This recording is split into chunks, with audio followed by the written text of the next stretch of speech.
ჯერ გითხრეს 4 სართული უნდა იყოს, რომ მე 8 სართულიო და 11 გამოვიდა. 12 ხო. თითო კორპუსი ლამის ოცნების თითო დეპუტატს.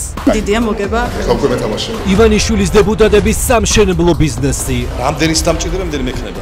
8 საათზე დიდი ჟურნალისტური გამოძიება, ვინ როგორ გადაინაწილა თბილისი. დასაცილდებით. აღარ შევილია კითხვის დასმა, მითი დამშით. გასწრეთ. ტიტუშკის ხორ გამომიგზავნით ასე.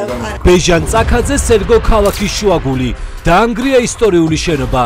მერია სარწმუნებდა, რომ ისტორიულ კედელს შეინარჩუნებდა, მაგრამ როგორც კი მშენებლობის ნებართვა გაინახდა, არტეფაქტები გაანადგურა. თქვენ უფრო სჭირდებით ოცნებას თქვენი ფულით თუ თქვენ უფრო გჭირდებათ ოცნება თქვენი მშენებლობებისთვის? საბურთალო მისცეს ანტონ ობოლაშვილს. ორი კორპუსი უკვე ჩადგა. ახლა ამატებს სათამჯელს თავისი ბიზნეს ცენტრით. რატომ ხართ ბატონო ანტონ დეველოპერი? დეველოპერი, ვარ პოლიტიკოსი. პოლიტიკოსი როდიდან გახდით? როდესაც გავხდი. ვერა ვაკე ბაგები ორთაჭალალისი. ამ უბნებში აშენებს ისკო დასენის ვაჟი. ერთი თვეა ესე აგაკუნდა. მდუმარე დეპუტატის ოჯახს ყველაზე დიდი წილი ერგო. როგორც დეველოპერთან ისე მოხ შეკითხები, ანუ შეთანხმება მესეჯ ბოქსის არ გჭირდებათ ლიდერებთან. ირაკლი კირცხალიას მისცეს მუხიანი. 8 სართულიანის ნაცვლად დააშენა 11. როიჩიულო რას ვიზამ. ფინანსურად ხო ის უფრო ძლიერია. მიწა, სადაც კორპუსი ჩადგეს, სახელმწიფო საკუთრება იყო, გაიყიდა ნახევარფასად. რაში გჭირდებათ პარლამენტი? რომ არ მოხვიდეთ და თქვენი სამი ვარ იყვნენ საერთოდ ქვეყანაში. გლდანი და დიდი დიღომი აშენებს გოდერძე ჩანგსელიანი. ბიზნესით შობა მილიონერი. შევარდნაძის მთავრობის ყოფილმა პოლიციელმა ოცნების ხელისუფლების პირობებში დეპუტატობა და მშენებლობის ბიზნეს იმპერია მიიღო. მე ძლიერად ვიყავი და ვარ ძლიერად. ქართული ოცნების დეპუტატები სამშენებლო ბაზრის დიდ წილს აკონტროლებენ. ლიდერია შოთა ბერეკაშვილი. კარგად ათავსებთ ბიზნესაც და პოლიტიკასაც. მერიიდან მიიღო სპორტ კომპლექსის მშენებლობის ნებართვა, ააშენა კორპუსი, გაყიდა ბინები. ამ ქვეყანაში ცხოვრებაში. უკვე ვერ ცხოვრობთ, ამ ქვეყანაში პრობლემა გაქვთ. ნინო წილოსანი მშენებლობისთვის ემზადება დიდუბეში, ბარვენაშვილი ორთაჭალაში. მე მხოლოდ დივიდენდებს ვიღებ, შეიძლება ეგეთ რაღაც მოხდეს. ფრიდონ ინჯიას ვაჟს წილად ხვდა ქრწანისი. კაბინეტი არ შეგიძლიათ, მომის კაბინეტში ხართ ხო ისევ აქ გიპოვეთ. გასაოცარი ხედებით მთელს დედაქალაქზე. უჩა მამაცაშვილისთვის გადაცემულ ფართებზე მინდა კითხოთ. როდესაც ისმის კითხვა დარის სანაცვლოდ მიდიან ოცნების არალეგიტიმური პარლამენტის წევრები ამ გარიგებებზე, დღეს საღამოს ჩვენ გიჩვენებთ რა პრივილეგიებს და ფულს იღებენ ისინი საკუთარი ბიზნესების მფარველობის სანაცვლოდ საქართველოს პარლამენტიდან. ირაკლის კი არ ვიცავ, ჩემ თავს ვიცავ და ვიცავ ამ სამსახურის პრესტიჟს, ამ ინსტიტუტის პრესტიჟს. ამ ინსტიტუტის პრესტიჟია? ლელა ჭანიას მიწას ვეწებ. ლევან მურუცის მეუღლე რომ არის. ვისთვის შენდება სახლი ჰუგო ჰუბერტის ქუჩაზე? რაც შესაძლებელია იძლია, რაც გინდათ კითხვა, ვერაფერს ვერ ამოვიქნებთ. ლევან მურუსიძის სანქცირების და იზოლაციაში მოქცევის პარალელურად მასთან არარეგისტრირებულ ქორწინებაში მყოფი ქალი მერისაგან ტყუპის სახლების მშენებლობის ნებართვას ითხოვს.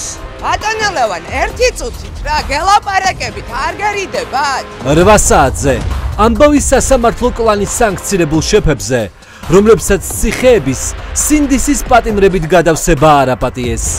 ამაზე ძლიერ რა უნდა ვიკრებ? შეიძლება თორე წავიდე სასამართლო სისტემა. საბანკო ანგარიშები გაუქმეს და სახელმწიფო ბარათები დაუბლოკეს. ალბათონ ლელა ჭანიასთან ვრეკავ. სხვაგან მოხდა ქალოთან. რატომ მეტყუავთ? დაწერია ტელეფონს ლელა ჭანია. მიხეილ ჩინჩალაძის ცოლი და შვილი სანქციების რისკის სიაში ჩასვეს. შაბათის გუნდმა მიაკვლია, რომ სასამართლო სისტემის რუხი კარდინალის ვაჟი კრიპტო ბიზნესით არის გატაცებული. დაცული ტერიტორია არის გამოგზავნილი. რას ცვლის ბრიტანული სანქციები სასამართლო კლანის შეფებისთვის? ყველაფერს მოგყვებით 8 საათზე.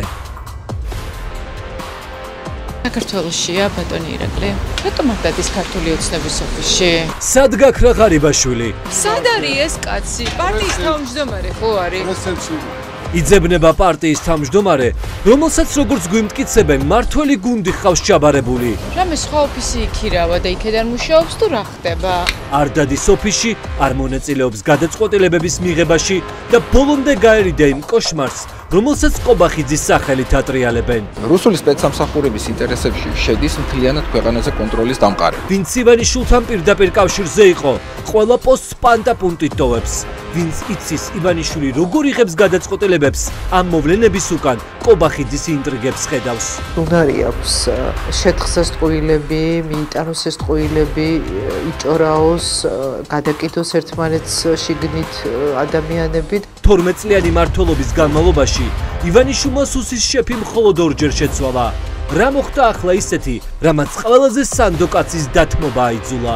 ბიძინა როგორ არის აი ეს ვირთხები ხო და ამ ვირთხების ომს უყურებს მუდმივად.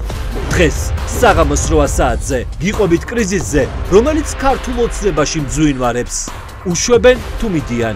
ინტრიგები თუ ჩაძირვისათვის განწერული პარტიიდან წასვლა. რა სლას გვთავაზობს ამჯერად ოლიგარქი. და ეს მხოლოდ ანონსია. დღეს საღამოს 8 საათზე თქვენ ამ სტუდიიდან მაგარი ეთერი გელოდებით.